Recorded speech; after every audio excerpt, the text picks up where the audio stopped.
Namaskaram, Sadhguru.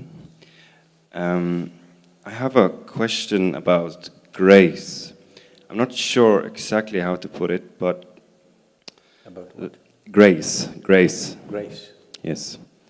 To me, it seems to be a sort of an accidental thing, in a sense. It comes and goes according to, I don't know what, really. I seem to lose it very easily once it's there. I wondered if you could talk a little bit about grace and how it works, or like here in the ashram, it's very easy to access or to feel it, but once you go outside, it's quite difficult to be connected to that energy or the grace. If you could talk something about that. Thank you.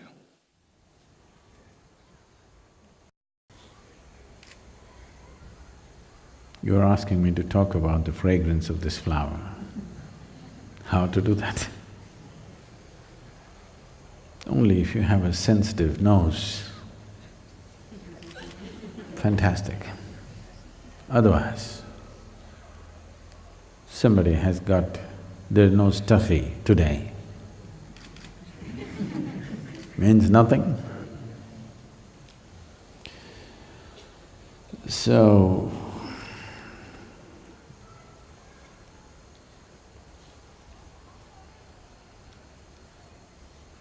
grace means nothing to a whole lot of people.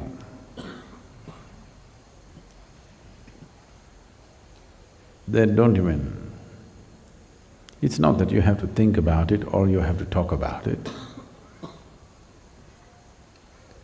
It is just that if you're too full of yourself, only if you're too full of yourself, you can be unconscious of grace. In the sense, you don't even have to go to school and know about planets and solar system and galaxies and stuff. Just as a human being, if you look up, you don't know where this begins, where this ends, in the middle of nowhere. Here you are sitting on a planet spinning and… see, you're fine. Definitely not your doing, isn't it? Definitely you can't do this. Whatever is holding all this up,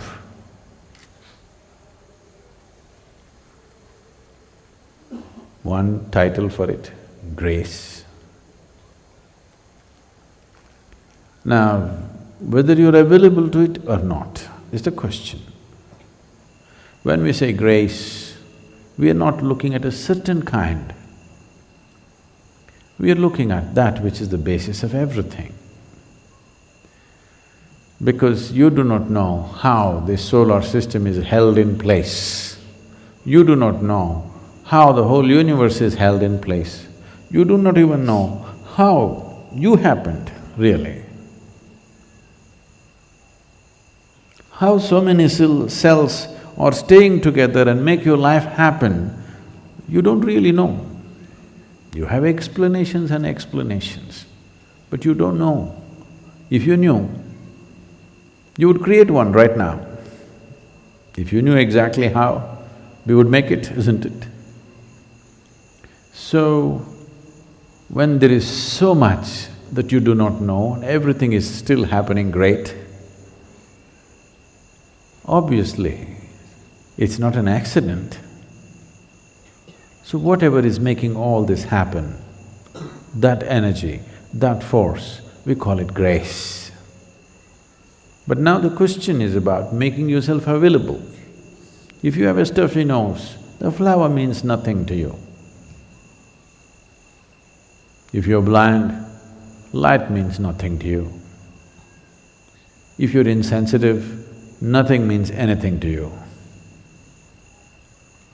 So, it is a question of becoming sensitive. Most people are ego-sensitive. They're not life-sensitive. Right now, you have to be cautious about what to say and what not to say to a whole lot of people because they're horribly ego-sensitive. For everything, they will crash within themselves. First of all, you create one illusion. Then you create another illusion of it falling and rising. It's a very bad game. You must be disillusioned soon. If you're truly disillusioned, absolutely, you will always be available to grace. If you have no illusions of your own, you will wonder about everything. How can you not wonder? About everything, about your very existence. If you have no conclusions in your mind about anything, simply here, you will be soaked in grace. Even now you are, but you cannot enjoy it unless you're conscious, that's all. It will not work for you because you're not conscious. It is working for you, but still you cannot fully benefit from that. See, it is a fact, a medically established fact. If two people eat the same food, both of them will not get the same nourishment. Exactly same food, two people eat, they will not get the same level of nourishment because it depends on your ability to draw sustenance from that. So to develop this capability, all of us are in grace, but to develop the capability to draw sustenance from that, so that this life becomes an expression of that grace. See,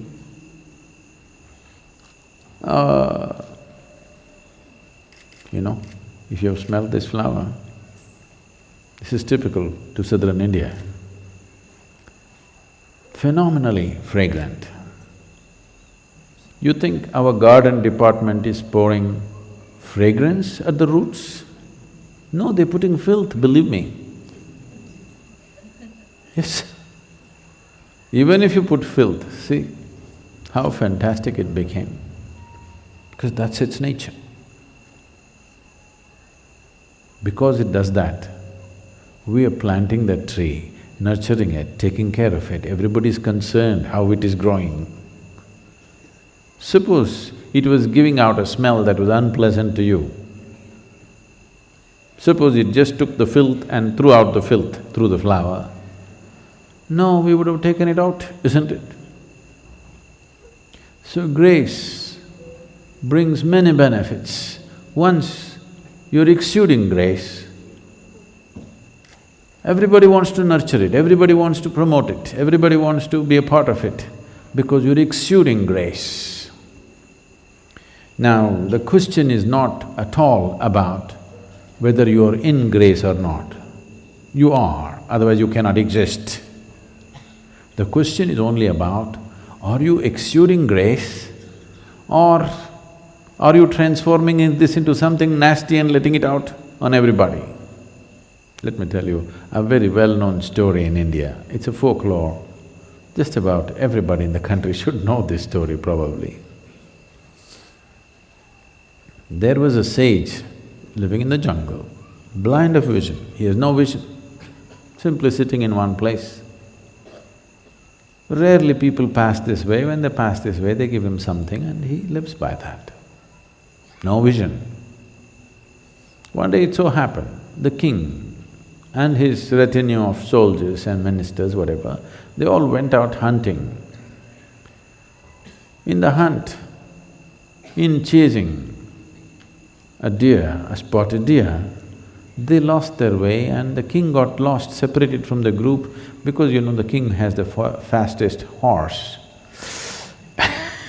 The best one, he rides. So, he went away ahead of them and got lost. They were all searching, they all got lost.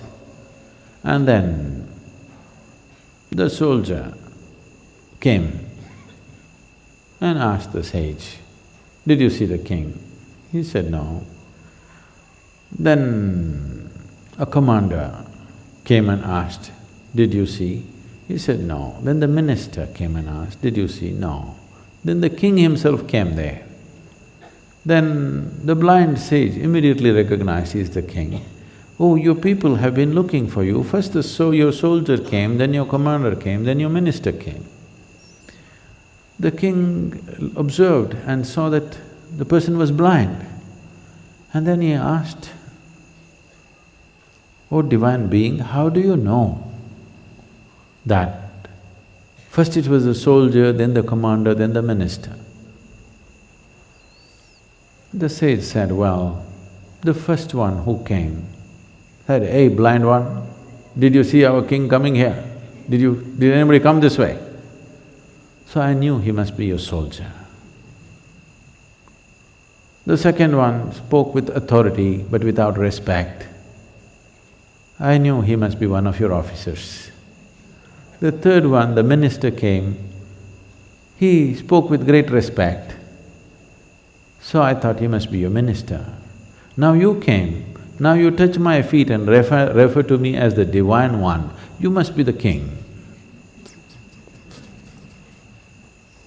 Whether you eat food or breathe or drink water, anything, it is grace.